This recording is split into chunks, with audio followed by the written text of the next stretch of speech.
The next component in NASA's network of vital communication satellites will be placed into space this month to continue the task of relaying data and commands from Earth to the space agency's fleet of spacecraft.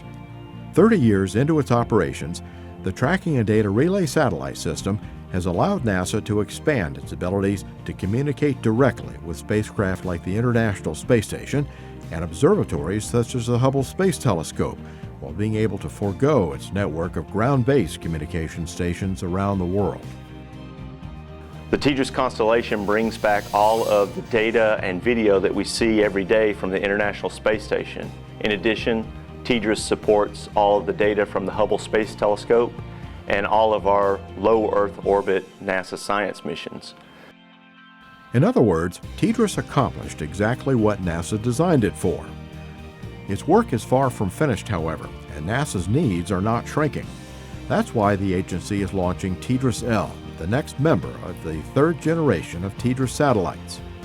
TDRS-L will sustain the constellation and it will add to this national capability.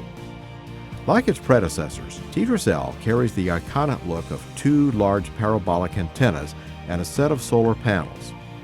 Those antennas, each 15 feet in diameter, provided a bit of a challenge, as there is a limited amount of time they can stay folded and still unfurl to their proper shape.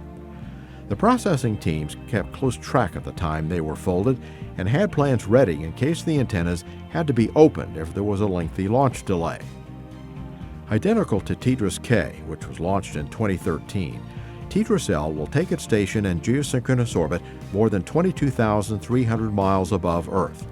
From there, it can basically hover over a point on Earth and communicate with every satellite and spacecraft below it, along with NASA's ground stations and other TDRS satellites.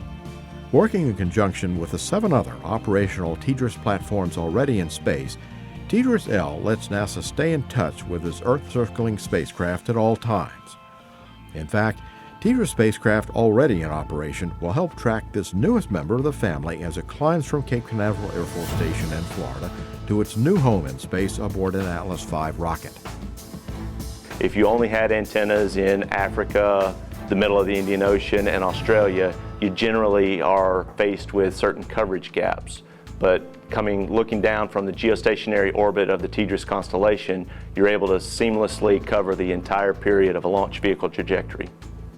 The United Launch Alliance Atlas V rocket that will power the 7,600-pound TDRS-L off the launch pad to its orbit location arrived at Cape Canaveral in October to begin a couple of months of processing. Luckily, TDRS-L has been a very smooth flow. TDRS-K, which also was a smooth flow, but it was kind of the first time we had launched in about 10 years, a TDRS satellite. And it was now launching on a new vehicle. It launched on a former Atlas, now it's launching on an Atlas V. So we were able to apply a lot of the lessons learned that we went through the TDRS-K flow into TDRS-L.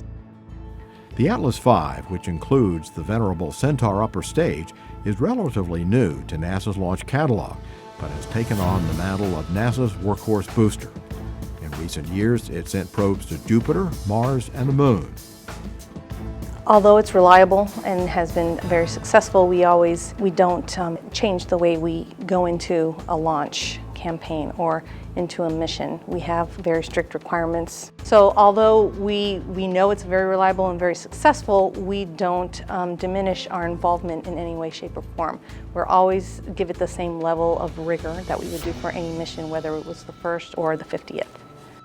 While the Atlas V is a newer booster, the Centaur is celebrating its 50th year in service.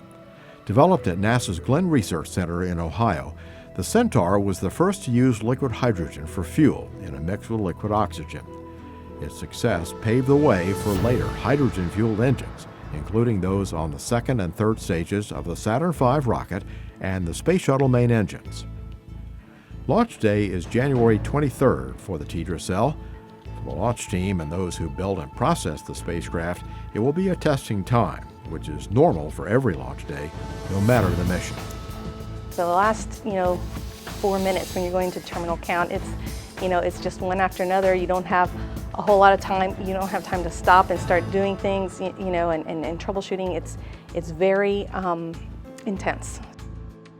I've been tremendously lucky to have a highly capable team. The United Launch Alliance and the Launch Services Program team is just exemplary. I couldn't ask for anything better.